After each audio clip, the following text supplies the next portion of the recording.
दोस्तों, सीरियल सरू में कहानी ने ऐसा मोड़ लिया है कि दर्शकों की धड़कनें तेज हो गई है। इस समय ट्रैक में चल रहा है अनिका और सरू का आमना सामना और साथ ही चंद्रकांत की जिंदगी का सबसे बड़ा इम्तिहान, कॉलेज में टकराव। कहानी की शुरुआत होती है कॉलेज से, जहां अनिका हमेशा की तरह सरू को परेशान करने के लिए मौका ढूंढ रही होती है। इस बार तो वह सारी हदें पार कर देती है और गुस्से में सरू पर हाथ उठाने ही वाली होती है।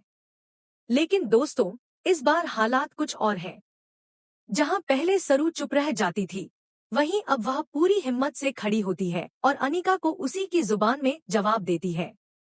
सारे कॉलेज के बच्चे यह सब देखते हैं और सरू की हिम्मत देखकर दंग रह जाते हैं। चंद्रकांत का हादसा। उधर दूसरी तरफ घर में एक बहुत बड़ी घटना घट जाती है। सरू एक बलून फोड़ने की कोशिश करती है, लेकिन वह बार बार असफल होती है। इसी बीच वहां चंद्रकांत आ जाते हैं और जैसे ही बलून को फोड़ते हैं, अचानक धमाका हो जाता है। पूरा माहौल चीखों चिल्लाहट से भर जाता है। चंद्रकांत बुरी तरह घायल हो जाते हैं और उन्हें तुरंत अस्पताल ले जाया जाता है। डॉक्टरों की रिपोर्ट के मुताबिक उनकी हालत बेहद नाजुक होती है। ब्लड की जरूरत। अस्पताल में जैसे ही डॉक्टर बताते हैं कि ब्लड बैंक में जरूरी ब्लड ग्रुप उपलब्ध नहीं है, सब घबरा जाते हैं। डॉक्टर कहते हैं, मरीज की जान बचाने के लिए तुरंत बी नेगेटिव ब्लड चाहिए। तभी सरू आगे आती है और कहती है, डॉक्टर, यह मेरा ब्लड ग्रुप है, मैं ब्लड दूंगी। सब दंग रह जाते हैं। सरू बिना सोचे समझे अपनी नस कटवाती है और अपने पिता की जान बचाने के लिए ब्लड देती है। यह पल देखकर हर किसी की आंखें भर आती हैं। बेटी का फर्ज।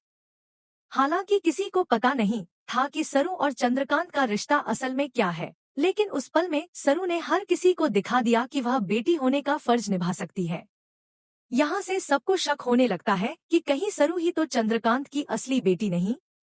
अब सवाल यह उठता है कि जब सच सामने आएगा तो घरवालों का क्या रिएक्शन होगा। सरूजा की चिंता। इसी बीच तारा सरूजा को खबर देती है कि चंद्रकांत अस्पताल में भर्ती है। यह सुनते ही सरूजा भागते हुए अस्पताल पहुंचती है। वह अपने पति को बेहोश हालत में देखकर रोने लगती है और उनसे ढेर सारी बातें करने लगती है। हालांकि चंद्रकांत को होश नहीं होता, लेकिन सरूजा का दिल टूट चुका होता है। वह बार बार भगवान से प्रार्थना करती है कि उन्हें बचा लिया जाए। अनिका की मां का आगमन। इसी दौरान अस्पताल में पहुंचती है चंद्रकांत की दूसरी पत्नी यानी अनिका की मां। जैसे ही वह अंदर जाने लगती है, वहां सरू भी आ जाती है अपने पिता को देखने। अनिका की मां सरू को रोक लेती है और गुस्से में उसे डांटकर बाहर भगा देती है। बेचारी सरू मायूस होकर अस्पताल से निकल जाती है। किडनैपिंग का खेल। लेकिन असली मुसीबत तब आती है जब अस्पताल से निकलते ही सरूजा को कामिनी के गुंडे रास्ते में किडनैप कर लेते हैं। कामिनी गुस्से से